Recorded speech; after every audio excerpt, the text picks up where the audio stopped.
Reality Team TV, we back. And onto the red chair today, we've got Webster. Wagwan. Way. Yeah, Big Webster up, Wagwan. big up yourself, reality TV. Big Yeah, up. How you man. doing today, man? How you doing? How's everything going? How am I doing today? Everything all right, Just the Yeah? same old, enjoying the British weather.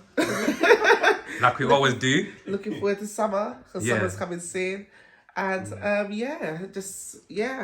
enjoying life, more positivity, more good energy. Absolutely. Yeah. So yeah, for those people who are meeting you for the first time watching this, who is Webster, first and foremost? However you want to answer it. Who am I? Yeah.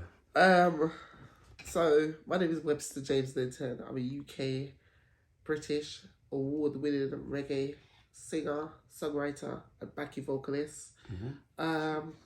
I'm also from a Jamaican heritage as well, slash Afro-Caribbean, because we're all Africans here. And I proudly embrace that. I'm also very educated as well. Very. I've got 2 degrees. I've got a degree in criminology. So a Bachelor's of Science in Criminology, BSc Criminology Honours degree. And also MA stands for Masters of Arts. So I've got a Master's degree in Human Resource Management as well.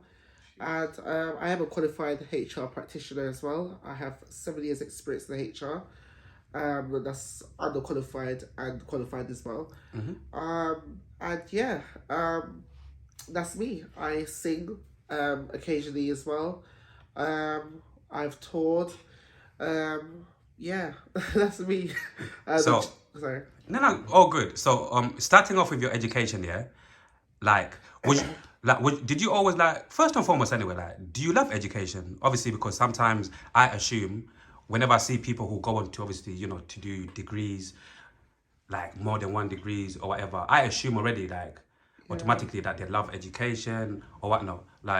Do you love, would you say you loved education or, obviously you got into it for certain reasons?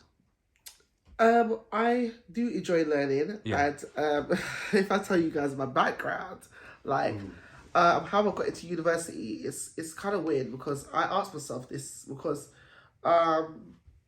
if I could go back, is that okay? So, just to start off before I go back, I don't have a GCSE. Okay, interesting. I couldn't tell you what a GCSE looked like. Yeah. I left school with an English GCSE, of course. English GCSE and religious studies. But everything else was a fail, especially maths. I don't even know what maths is. I got a U and an F unclassified and a fail. Do you know what I mean? I hated maths. The only thing I could count is money. So it's like, Cover. when I was in maths classes, I was at the back of class singing, and I had a group of friends that could also sing as well, so we used to sing in harmonies. And the teacher used to get onto us, especially me, because I was always a ringleader. And she used to be like, Webster, this is not music class. If you want to do music, you get out and do it in the corridor or in the head teacher's office. So I was very rebellious and rude when this. I was like, you bitch, and I'm sorry. Yeah. But I would leave and go do my music outside as she advised me to. I'd be writing songs and do my oohs and ahs and all that sort of stuff. But anyways, I ended up going to college when I was 16. I had to do BTEC level 1. So I had to go to Harrogate Sixth and my BTEC. What did I do? BTEC in? I've done it in public services level 1. And then I got kicked out of that college because I was fighting I was terrible when I was young. Yeah. And I was always fighting, and anyways, I got kicked out, and they still managed to let me complete the course from distance learning. Then I ended up going to Colno College across the road, and I enrolled for level 2 in public services, and I got kicked out of that college as well. Then luckily I got into Edfield College, the Edfield branch, and I couldn't do public services. I had to do some next level 1 IT course, and did I complete it? I can't remember. I think I got kicked out of the college before I could even start it. Anyways, so moving on. When that happened, I ended up going to Southgate College to do a level 1 ICT again. And I managed to have achieved it. It was a short course as well, 6 weeks, but I you know. But after that, what did I do after that? I ended up going to B6 College in Hackney, and I actually completed my level 2 public services. Congratulations. Thank you. And I got a distinction. So the first one that I completed. Double congratulations on that blood clot distinction. And I was surprised I got a distinction because I've had 7 fights. I was at the verge that course to get kicked out. Yeah. But because I'm actually I don't know if a lot of people know this, but I've actually got ADHD and autism. So with that as well, it kind of like explained my behaviour and had an impact on my behaviour and my mood swings and all that sort of stuff. And I was part of the SEN lot, the special education needs lot, and the lady called Georgia. I don't forget, lovely young lady Georgia. She helped me quite a lot. So when I used to have issues in class or what have you, she used to take me out of class and we used to go in a room and work together and all that sort of stuff. I got my English GCSE there as well because I never had it in school. So back then I think they called it level 2 functional skills. But what I done, I went out independently and paid for a GCSE in English. I actually got actual GCSE, and I think the grade that I got for my GCSE was a grade C, I think it was. And the level 2 was the top mark, obviously, but the actual GCSE I got a grade C. I didn't go back and do maths because I hate maths. So anyways, when the year finished, it was time for me to move on because obviously, like, I'm no longer a sixth form, I'm an adult. Because I was a good student and the head teacher, I had a good relationship with her as well. And my teacher who was teaching me, African guy, oh my god, what's his name? Nigerian, oh my gosh. I used to call him Baldy, right? But obviously we had that banter, so he allowed us to do, but when he was serious, and if we didn't listen, he'd either call for security to remove us, but we had that banter, which was good because not a lot of teachers have students that have, you know what I mean? But he was, I know I had one. You know, but he understood me because he actually pushed for me to actually get it. You know what I'm saying? And anyways, moving forward, the year came, time for me to leave. I applied and they actually said to me I could actually stay and do the level 3, which would have took me 2 years. But I didn't want to stay in college another 2 years. Like, I didn't think I could cope because I think like stuff will happen. I'll probably end up getting kicked out because I know myself.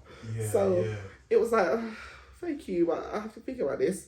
So I hear it though. Shopped around and Wolfram Forest College came up. I said to myself, I was confused. I didn't know what I want to do with my life when I get older. So I said, I don't want to be a lawyer. Definitely not. Well, we'll come back to that anyways. So I said I want to go into like social work or social work. And I actually signed up for access course in social work. And I remember when it was enrollment week, the teacher said, sorry, we can't have you on this course because you're the only one that's enrolled. So I said, well, even better because I have all you guys' attention for myself. It would be nice to have all of my attention to yourself, but unfortunately that's not how it works. We can't do that. They probably need like a certain number of people before the course can go. It's all about the numbers. So the options that they gave me was business, AAT, accounting, and what's the other one? Access to law. Now, I was knowledgeable about the law to a certain extent, but I wasn't clued up to want to take a fucking course in it. Sorry, but it's like, do you know what I mean? So it was like it's like the 1 year access course. And when I did the 1 year access course, what happened? I completed it actually. I completed the 1 year access course, and what they done, they actually combined it with human resource management. So I was introduced to HR from there, and I didn't know what the hell HR were. So it was like, when I done a bit of research, I asked my friends, what is HR? She's like, well, every company is a HR. Even your own college that you study at has a HR department. And HR deals with like recruitment and industrial relations and, you know, just the people in the workplace and the issues in the workplace, all that sort of stuff, you know? And payroll, all sorts of different elements to HR. You got talent acquisition, you have payroll, you have do you know what I mean, strategic mind, all that sort of stuff. So I went on to HR, and the guy that taught me was called what's his name, Mr. Jackson. I can't remember his first name, but I occasionally see him at my church. That I remember of in Wood Green, he says to the Church of God. and I see probably like every New Year's Eve or so. And another lady called Evelyn Chronicle. I see her quite a lot as well. Lovely ladies, a Jamaican lady. She was raggo, but you know, like everybody loved her because she was funny. Even when she's serious, you can't help but to laugh. And when she was like, "Yo, when I take them out with the rubbish and all the areas and all, you know, listen, when she started, she was real. Yo, man, so everyone respected it. But she was a sister. You know what I mean? She wasn't one of those people that you work for the white sister, she's white, well, she was a sister. And she was willing to fucking help her own. And that's why, like, you know, I still have that relationship. And in fact, now that we're in college, I call her auntie when I see her. You know, I believe me, even though that was my daughter. Imagine, I know her daughter. Do you know what I mean? It's crazy. So, moving on, I completed the course, done my UCAS, and I got to uni. I got accepted at, well, I had to apply for 5. And I applied for one Russell Group University. They didn't accept me, but the others did. And I applied for University of Lincolnshire, but it was a bit too far anyways. I applied for Roehampton University. I applied for Canterbury in Kent. I can't remember the other 2, but I went to Roehampton in the end. And stayed there for 3 years. Done my BSc, criminology degree there. First year was very laid back, because you know your grades don't count towards your degree, but you have to do really well to move on to the next year. And lucky enough, I done really well. Freshers week, I don't think I done much freshers party. I think I done probably 1 or 2. Okay, maybe 3. Okay, maybe 4. But what's the uni?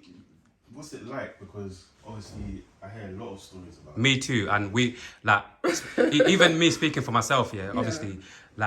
Obviously, you know what they say about education, innit? You're never too young to get back into education.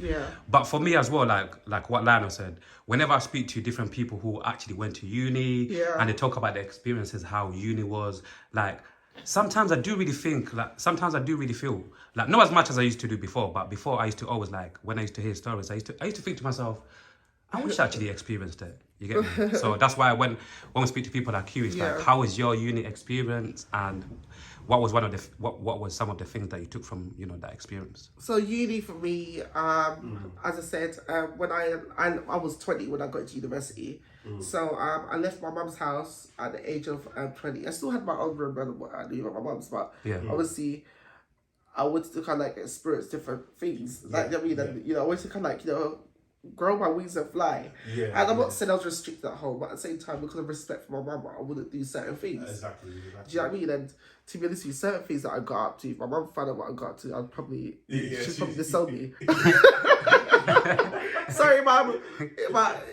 Same here. I think a lot of us think like that, And it's like you just want to be your own person. Yeah. You know. I know what you mean. So when I remember I was going to uni, it took like 3 cars to take me down to uni. That's crazy. 3 cars. Because my mum literally panic shopped, right? My mum's crazy. She panic shopped, right? She bought. I didn't want for nothing. I didn't want no toilet paper. I remember I was at uni. I didn't need toilet paper for a whole year. Like, or even more than that. She literally bought the whole shop out. Yeah. Like, that's what they do, man. Do you know what I mean? And it was like, she just got everything. I was lucky because, they give you like these single beds. Like, shit, I don't do single beds. I don't even do double beds. Tell them. Still got the prison type. But they gave me a double bed because I said I can't sleep on a single bed. So now I see where you got it from. Earlier off camera you said how obviously doing a big shopping or whatever. Would you say you got that kind of like from your mum then? Definitely, yes. And she got that from my grandmother. Yeah. Because when they were young, my grandma never had money. Like my grandma always worked. And my grandma had like 3 or 4 different jobs. But she always made sure that she don't eat, all 6 of them ate. You know what I'm saying? Because my grandmother was... My granddad wasn't really there like that. You know what I mean? Sorry. We got rest his soul, granddad, but he wasn't really there. Do you know what I'm saying? So it was my grandma did everything. And, I've heard the stories and I'm like, wow, like, grandma, you really, like, you know what I mean? A person Windrush situation and, go back to where you come from, you black bitch and all that sort of stuff. My grandma's been spat on, all sort of stuff. And it's yeah. It's a lot. But, it was, my mum, she's very headstrong, just like my grandmother. I mean, all my other aunties as well, but my mum, we're talking about my mum here. And, my mum, she's just, So I thank God for her every day. I haven't been the greatest son towards her either. Yeah. From time to time, I've been a What about, you know, obviously, obviously, it takes two, you know, Yeah. it takes two to make a baby, right? Of course. What going for daddy? Okay, we move on. So basically, I want to talk about as well, yeah, like Yeah. obviously, once again, congratulations on all your achievements, Thank you know, your you. education achievements, because once again, not everybody, you know, has bachelors, you get me? Yeah. So, Masters do. you know, masters, you get me? No bachelors, masters, you get me? So I a was big, age 25 when I got my masters. wow, a 25. big congratulations, you get me? And 23 when I got my first degree. Yeah. Yeah. So like, you see, like, moving forward now, yeah? Yeah. You know, like, would you say like your degrees have helped you in your life after you've graduated?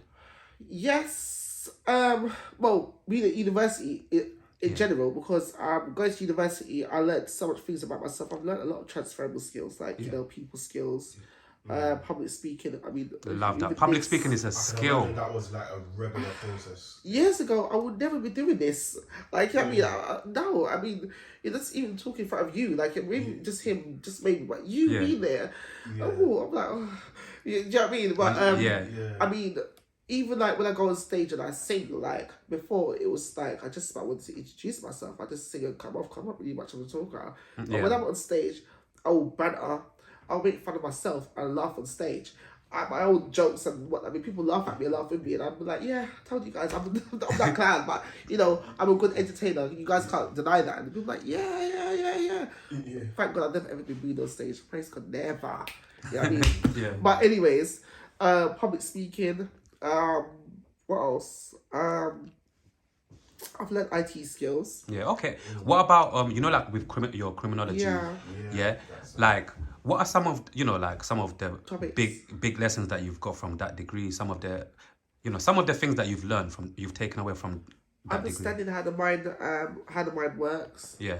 And also your rights as a citizen in public, you know, in society. I mean, because you know, if you don't know your rights, Babylon can You're fucked. take your mum and clap for your idiot. Do you know what I mean? Exactly. Seriously. It's important. So I've learned a lot, like especially when I studied modules like policing and society and contemporary policing, because obviously contemporary policing, the focus on the policing now than it did back in the day, but we also learned about the history of policing, like from the Sir Robert Peel days and the Stephen Lawrence, the McPherson case, all that sort of stuff, and the racism, institutional racism. Exactly. Yeah. You know, Yeah. and I met people like Stephen Lawrence's best friend. What's his name again? Oh my god, lovely gentleman. Oh my gosh, I can't not remember his name. That is really bad. God forgive me, guys. But anyways, I met Stephen Lawrence's best friend. Best friend, yeah. And we are actually friends too. But I literally can't remember his name. I literally haven't seen him for over Now big him up, though. 5 years. But big up myself, Yeah. Stephen Lawrence's big him best up, man. friend. Yeah. He was a lovely guy, but you know, he came and done a few lectures and whatever. He taught us a few things, but you know, culture again, and the canteen culture, because every company has a culture. But the police culture, from what I read, was very bad, especially when you're a person of color and you go into the institution to work and they make fun of you because of how you are, and you had to be very macho because it was a very macho kind of role. So, you know, as a man, you couldn't really be very over emotional, if that made sense back then. I'm not sure how it is now, but I think because obviously certain things are a lot more Better. not, I wouldn't say better, but They've made a lot of Known. Like, changes. there's a lot more awareness out there. well, yeah, but they're a bit more open now. Open. For example, let's talk about LGBT, which we'll probably touch on later on. Like, you know, Yeah. you're allowed to be that in the police. Whereas before, Okay. That is on. you keep that shit to yourself. You know what I'm saying? Well, it's true actually. I get exactly what you mean now. Even to be fair, like, Yeah. even in sports, to be fair, like, Yeah. like You before, know? yeah, kind of things used to be like, nah, you can't really come out if yeah. But, So I get what you mean though. Back to the degree situation, so I've learnt quite a lot because obviously I was a youth offender officer for a while as well. I think I've done it for a year, but it got a bit too much for me, so I couldn't do it. So I have had the chance to use my criminology degree.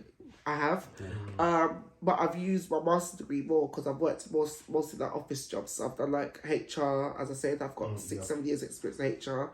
I was unqualified at the time, I still, you know, but I worked as a HR administrator, then assistant, then I went to officer. So I've had the experience, and working in HR taught me a lot how to deal with people, because obviously it's a lot of psychological elements to it. So you gotta like again have people skills. You got to deal with people. You're dealing with different stakeholders and shareholders in the workplace. Some are external, some are external, some are external, some internal. Yeah. So it's like,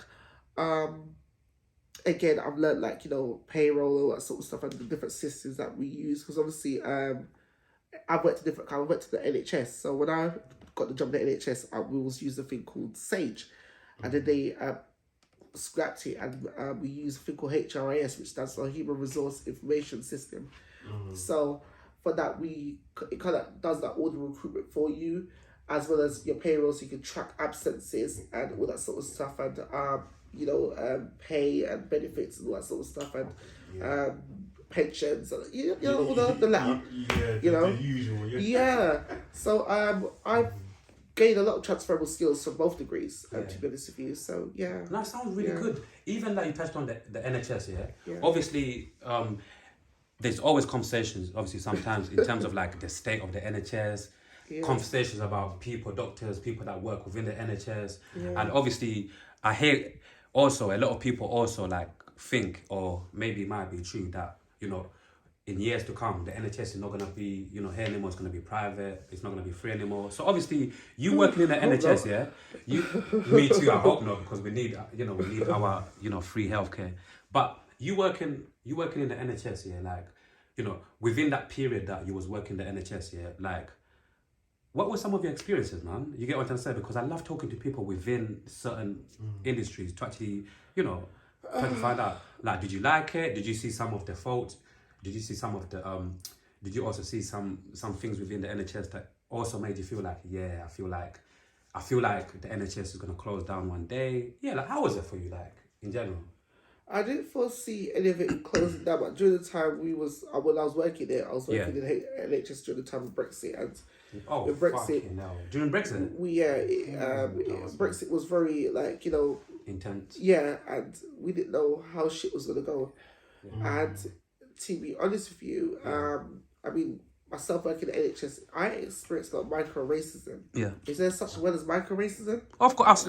Lana, remember a few days ago we're speaking about it. We say, like, me and Lana, we always say there's different levels to nearly everything. And even with racism, there's different levels to racism as well, depending on which environment you are and what kind of people are actually dealing with you. Because a lot of racist people, some of them, they think they're smart, innit, in terms of how they can be racist towards you, because all of us know we live in a society now where it's like, people know, like, if you're racist straight up in someone's face, blatantly, you might get in trouble, or you might get backlash, you get me? So I know there's a lot of people who try to hide the racism in different ways. Hence why, that's why we say, definitely racism comes in different levels, in different ways. And it's up to the individual to actually spot that, to feel like, hold on, was that person racist? Yeah. Now, what he or she said to me or what they done to me, is that racist? You get me? But continue.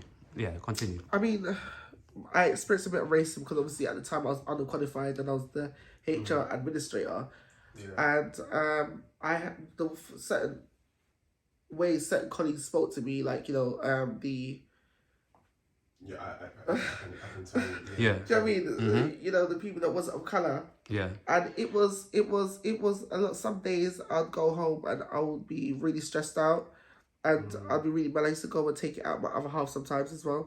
Like, I used to snap quite a lot. Okay. You know, it was a lot. But you know, I went through all of that because obviously I never had a degree in HR. I was frowned upon even more. So as I said, I stayed there for 4 years, or 3.5 years, and I left. And what happened? Can I go a bit personal as well? Of course. Yeah. So feel free to speak however you want. I had a period of where I had a little short time in prison as well. Okay. Yeah. So when I graduated my degree in criminology at the age of 23, I had a case ongoing. So it was, when I say ongoing, it wasn't ongoing because it was finalised, but I was on 6 months tag. Yeah. I had to attend like 30 days anger management, all that sort of stuff, and it was probation as well. And at the time I was living in Harrow when I was with my ex at the time, and I mean the relationship that I had with my ex was toxic. Was very toxic. I hear you. It gets like that. It gets like that sometimes. I lost almost everything. Well, I lost everything. Not almost everything. I lost everything. I lost my driving license.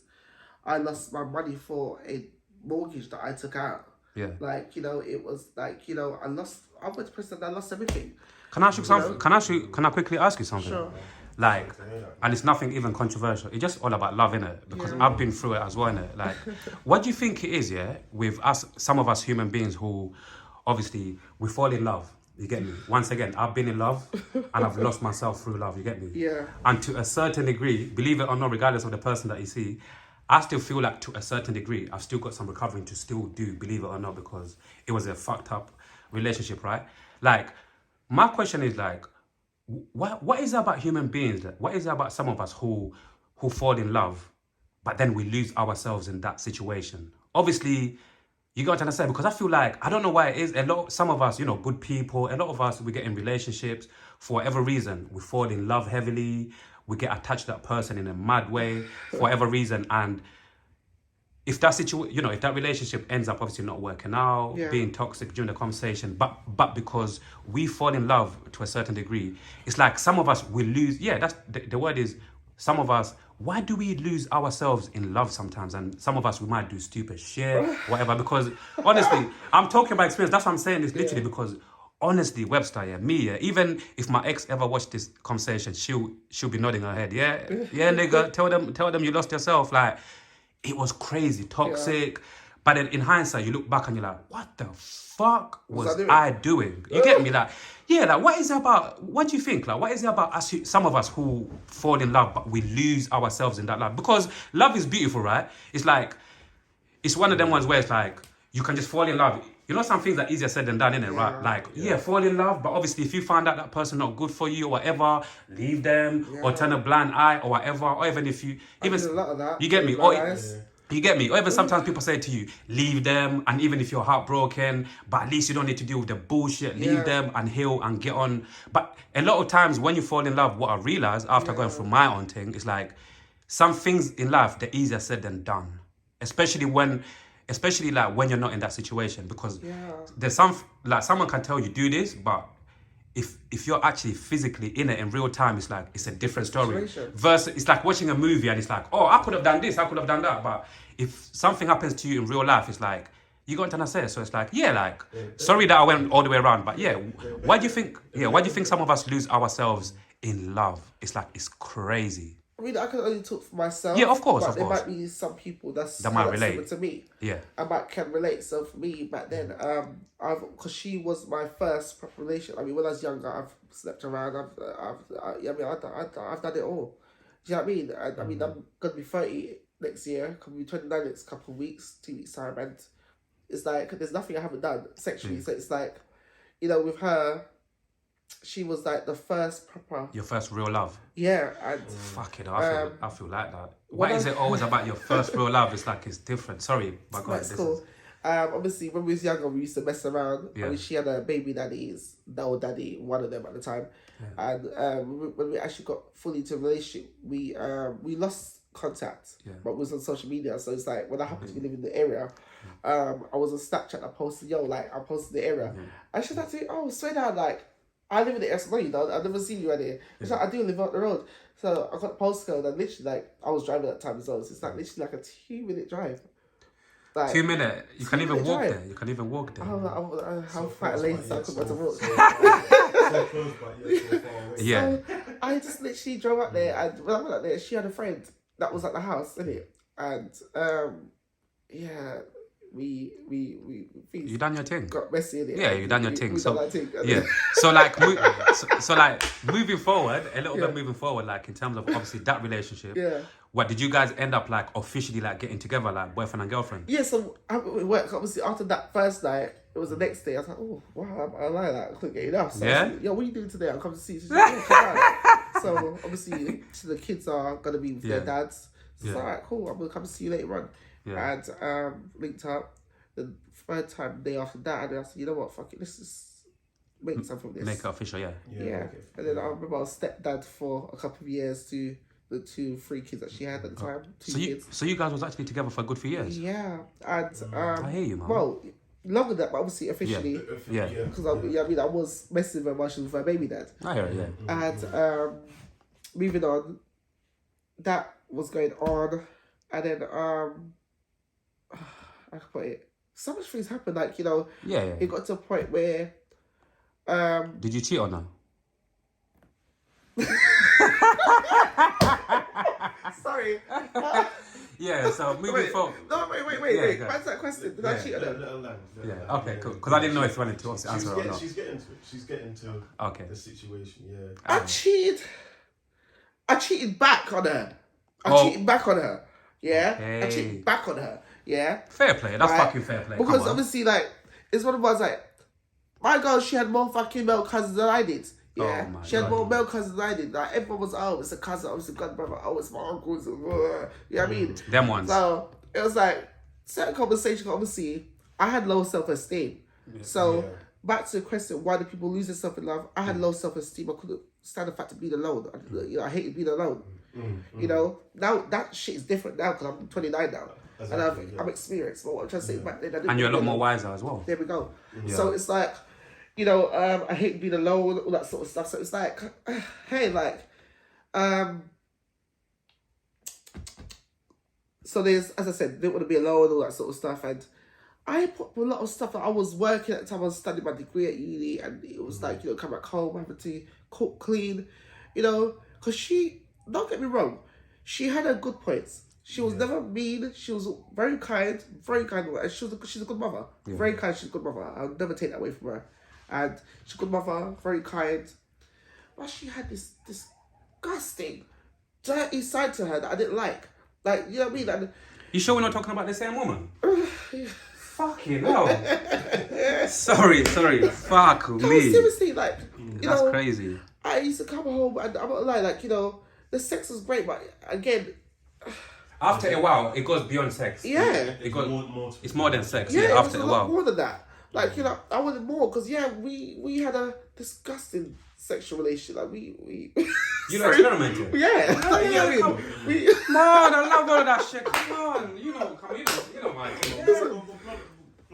she man, brought we're big certain people. things out in me, like certain things that I used to cuss the next man for Okay. when I was young. Yeah. Like, talk about that, being the bowcat, all that sort of shit. Like, but the only thing is, I never done it to any girl. Yeah. She's the only person I've ever done it to. Okay, lies. I done it to 2 different girls after her, but she was the only one. Like, because I'm hygiene, for me, doing that is a mental thing. Hygiene's got me 10 out of 10. You see, you see, like, your pH balance and that sort of shit needs to be on. Like, and it was one of those, like, she was the only person that I could, like, do certain things with, yeah. And, like, going to, like, before we go to the shower and after we go to the shower, like, and I feel the way because obviously, like, we both share the same consensus on hygiene. Yeah. You get what I'm saying? Right?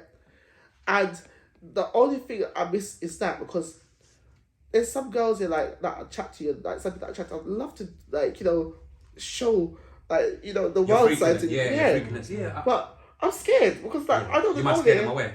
Yeah. You really need to Make sure that- mold them. do you know what I mean? Yeah.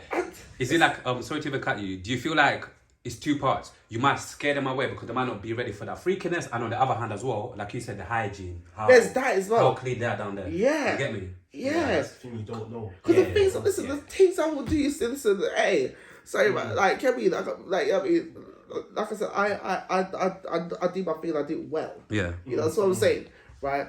And it's one of us, the hygiene thing is a big deal for me. Of course. And I don't care how pretty you are, even the finger test, if you don't pass the finger test, man, I'm like, yo. Yeah. So slowly, quickly. So just 1 minute. Going back to her. Yeah. Just fast forwarding, obviously, because was together for a couple of years. Yeah. Fast forwarding. So how did like the breakup come around? Like you get So me the in terms breakup of like. come- Yeah. So the breakup come because obviously, like, her baby father, I met both of them. Yeah. But obviously, the Afghanistan one, that one had nothing on me, so I didn't really see that small fish as a threat. And that's a fucking threat, man. Yeah. But the old 50-odd-year-old one, yeah, because her baby father was nearly 60. Like, Some but you know people what? like them old. Yeah, she like the old man, bruv. But I'm not lying, like, that one day, yeah, I won't say it's for about calling Jay, right? For a guy that's nearly 60, my mum was packing still, like, proper strapping that, like, nice physique, Yeah. 6-pack, Cause all of that. Because sometimes And- some people who are like some men who are in their 50s or whatever, after looking after themselves, they still look good for the age. No, but you get I me? was hot in my own way, but I'm not Okay. gonna lie, like, you know, if I was a chick, like, Yeah. and I looked at me, Yeah. I'd be like, yo, like, I- okay, like, you know what I'm saying? Yeah, Like, yeah. I'm gonna be honest. Yeah. So it's like, you know, when I see Mama walk around the house with his care top of off, himself. no. When I see him walk around the house with his top off in my presence, Yeah. right, I felt uncomfortable because even though you said you live a history and you're co-parenting, why does he have a key to come in? Why does he feel that it's okay to be fucking cooking breakfast and doing this and asking me, oh, would you like some breakfast? You asked me if I want some breakfast too. Yeah, I see what you mean. You know what I'm saying? Yeah. And you are alright with that. So I pulled up on it. I'm like, yo, like, oh, but obviously, like, you know, the kids and whatever, you know, it's co-parenting, rare. Like, my man still pays my rent. Yeah, still giving her dick too. Like, there we go. Still giving her cock. Look at that cock, sorry. Don't think about it. Nah, real shit. No, Nah, real no, shit, though. Obviously, Yeah. I need to ask, but obviously you guys are men, so I need to ask. Yeah. Right, if you guys have kids, yeah, Yeah. what you do, would you still pay for your baby mom's rent? To be fair, it depends on the situation, right? Because if obviously there's a lot of different like grey areas, isn't it? No, the question is, Yeah, would I you pay- provide for your kids, but would Yeah. you pay your ex-woman's rent while she has another man? Why should I have another man? Ooh. Because I married man, I didn't live with her. That's what she Yeah. means. I didn't live with her. Yeah. I didn't live with her. I had my own house, bruv. So the point what I'm trying to make, cause like, Yeah. I wouldn't. Personally, if I have to be honest, I wouldn't. you wouldn't, okay. Because that guy is there, innit? There we go. So with me, I personally, man like me would not like be paying no rent for no gal while she and I'm next man there. I'll give you money for my kids, make sure my kids don't work for nothing. But you do your hair and your nails. Yeah. So, don't give a fuck about you, bruv. That's your man to sort out. But my kids, yo, how much is it? £100. yeah. I want to make sure that my kids have that shit, man. This is Because it, if I yeah, find it, you're yeah. spending it yourself and your man, it's gonna be a problem. You know what I'm saying? It's gonna be a problem, Jed. So things like that. So obviously, my mom still paying her rent. I thought to myself, like, you turn that together though. How about Julia loves the kids and rent? Sorry, I don't care. Fuck it. You know what I mean? Julia pays the rent. Yeah, you're not saying no names anyway. mean? Like this could be a story that a lot of people could relate to anyway. To be Exactly. fair, because there's a lot of different baby mothers and fathers, and there's a lot of things going on out there. When she said that to me, I'm not lying, there was a bit of red flag there still. Then obviously there was a period there, alcohol was consumed quite a lot because she became an alcoholic. Yeah. Oh yeah, so that's gonna create a lot of arguments, a lot of You know what I'm saying? Yeah. And there were times like where I would come in and I'm not in the mood and like, you know, when you're sober, it's like you'd be upset with me for whatever reason you think I'm out doing whatever, but no, I'm actually at uni and I'm actually working, so I'm trying to make money for us and your kids. And you know, she'll get drunk and she'll sexually attack me or what have you. And then sometimes I'm not in the mood, she'll start saying, oh, are you doing it with someone else or what have you? No, it's not the case. I'm just like, do you know what I mean? You're tired, man. Exactly. You're human. Do you know what I mean? And then obviously in the end, because I was a pleaser, I'll give her what she wants, but deep down, that's not really what I want. You know what I'm saying? I want you to be sober for once so we can actually have a civilized conversation. Exactly, You know what I'm saying? You know, go out on normal dates, and when we go out on dates, it always ends up in an argument. We start arguing. Because one time we went to a few dates out and we just started arguing. Everyone was just looking, and I just literally walked up. I said, you know what? 2 times I paid the bill. The last time I said, yo, the bill's on you, bitch. And I walked out. I said, you pay for that shit. Yeah, the shit I'm embarrassed Yeah. with, you know what I mean? And especially you try to do something nice. I actually started going crazy. Yeah, So you're yeah, gonna fucking leave me the fucking bill? I said, yeah. This time, man, you're gonna pay for the bill. And guess You know what? what? Yeah. You're also gonna find your own way home as well. What? You're not leaving me? I said, whose car are you gonna go in? I said to her, because if you touch my property, I said to her, Yeah. I'm gonna make sure I call the police and say I don't know this man woman. I would do that because the thing is, like, she was going crazy, and I'm a man of class, and I don't do that. Respect stuff. yourself, man. And you got people doing this, recording you, that sort of stuff. I'm not on that. You know what I'm saying? So I left her and I went halfway down the road, and I decided to go back for her. Went back for her, slapped my face a couple of times whilst I was driving, and I allowed it. You know what I'm saying? When we got home now, my girl spat in my face. No. That's Okay, yeah. Now- that's where that drinks the line. there's different levels, isn't it? Like even people that are gonna be watching this conversation here, I'm sure they're gonna say the same thing. Yeah. In life, and you don't need to be even the smartest person Yeah. to fucking know that. Yeah. If you're in a relationship, once again, I'm gonna keep on using this word quite a bit. There's different levels to a lot of shit in life Yeah. anyway. Yeah. So when it comes to disrespect, in relationships, I feel like if somebody spits on you, if somebody spit on you or whatever, big disrespect. big man, yeah. So she spat at me. I don't know, I'm not gonna lie. Like, I felt like, obviously, I felt like second I take it to a woman beat, I didn't care because at that point, I'd rather her stab me with a knife. I hate than spit in your face. Sorry, I'm like, when you spit in my face, that's great. Like, she spat in my face, and I fucking hate you. Yeah? Nah, we're not doing I fucking hate you, spat in my face. I don't want to know, I grabbed her, right? Yeah. And then we came off her head, and I threw that shit at her. I had her by her throat. Then when I saw her eyes go back to the back of her head, I let go of her and I threw cold water there to resurrect her. And I strangled her and I slapped her in her face a couple times, I elbowed her. And I had her, if I had a daughter didn't walk in at that time, I think I probably would have, like... ended her thing. Yeah, you would have. Yeah, because... I mean, if that was an ex man on the road or next girl on the road, it just wouldn't be that. No, and I want to quickly talk about this, yeah? Because I want to cover your corner as well, yeah? Because obviously, a lot of people watch, like, you know, different things on social media. A lot of people watch, share, and we all know people feel like they can judge because, like, as if people are perfect in their personal lives as well. So I want to say this in case, obviously, somebody watches this and they chat shit one day or whatever, yeah? I just want to make sure, people are very fucking clear with what I'm about to say, yeah? You see, we live in a world where everybody knows, obviously, man and woman, we are...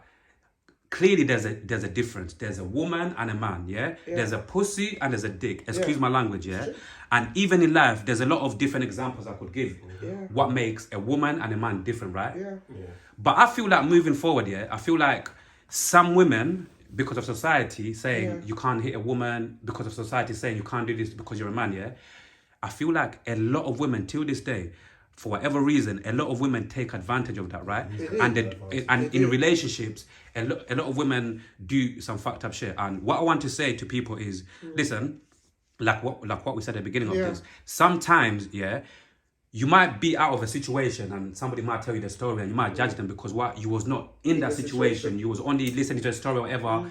Like, it's easy for all, like, let's keep it real, you get me? For all of us, it's easy to say, I would never hit a woman, I would never do this or whatever. But let's keep it real because I've been in my situation myself here where it's like, literally, if some women would do something to you right there, and yes, once again, some people will say walk away or whatever. Big man, I want to tell motherfucker something. Like I keep on saying, there's different levels to disrespect, Sometimes, if somebody, like, in real life, if a woman spits in your face right there, like, we all go through some shit. Sometimes you might be coming from work, you might be going through your own shit, like, stress from work or whatever. Like, with all of that piling on, and you get the most ultimate disrespect from a woman to spit in your fucking face or to even try to, like, to trigger you by saying a lot of things that maybe you might have said to them in private, like, doing a lot of things. So, to land this plane, what I want to say is, before people, I always like to strip back certain things. Before all of us, I feel like sometimes to make a lot more things make sense, I feel like before people even put sex on things, woman, man, we need to fucking understand we are human beings first and foremost. You get me? And I hear a lot of stories. I've been through a lot of fucking shit where it's like a woman would trigger you, and like we said, a woman would trigger you, and they would make you lose yourself, like, right there, and you're like, yo, it's not because I'm a waste man or whatever, or this and that. We just need to understand we're humans, and sometimes every human's got a trigger. There's people who are sitting in fucking prisons for doing things that they wish they never done, all of these things. So with that established, everybody knows that sometimes, especially people who are going to be listening to this, people who have been in domesticated relationships, crazy toxic relationships, sometimes I feel like people love to just use this thing too much, like, oh, that's a woman, no matter what. Listen, if the world was fucking perfect, a lot of things that go around the world, things wouldn't happen.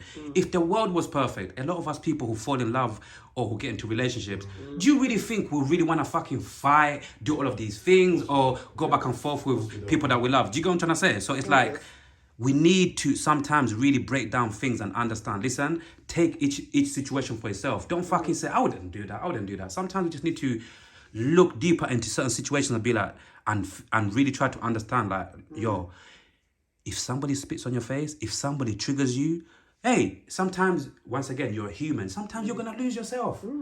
And the typical word that, sorry to even be talking too much, the last thing I'm going to say, the typical word, there's a typical word that English people use. Sometimes somebody would trigger you and they would make you black out. You don't understand? Black out. That's Because, a black out. But yeah, man, I feel like sometimes this human thing of like some people listening to some people's stories, judging them, or like, oh, you did this, a man doesn't do that. Even this thing of like, a real man doesn't do this. Motherfucker, who qualifies as a lot of these people to even give people, like, to even identify who is a real man? Who says a real man do this, a real man do that? I feel like even that real man kind of thing is kind of like, it's a bunch of bullshit from society. Obviously, some things are basic, common sense, that a man should do this, but a lot of people in this society put too much bullshit on, like, on what a real man should actually do, how a real man should act. I mean, spitting in your face and triggering you. Yeah, I feel communication is key, and I feel how she went about that. If she had communicated with you and came up with a solution, obviously it's intense because you're already angry and already pissed off, but she took it to another level. Didn't have to take it to that level. Exactly. You know what I mean? She could have just communicated in a way where, okay, there's going to be some form of angriness. We get it. I mean, and then you could go your separate ways, you know what I'm saying? But to spit in your face, I feel, yeah. I mean, I don't believe you don't cross, man. I don't believe a man should hit a woman, but absolutely I not. also 100%. say that it depends on what the woman does, because like I said, when I say it depends, because for example, like my mum, for example, she's a no-nonsense taking person. So for example, fuck all of that. If you even step to my mum as a woman, like as something that I'm laying down, if you can step to my mum or even talk to my mum, say, I'm gonna box you your fucking mouth. There's no room man that put don't fuck with my mum. How you deal with your mum, that's down to you. I don't need to like your mum, but I will never disrespect your mum, bruv. Yeah, exactly. Try that shit in my mum, bruv. Before my mum can even get up to knock your teeth out, I'm gonna punch you in your face, bruv. Like, that's my mum. You understand? There you go. Yeah.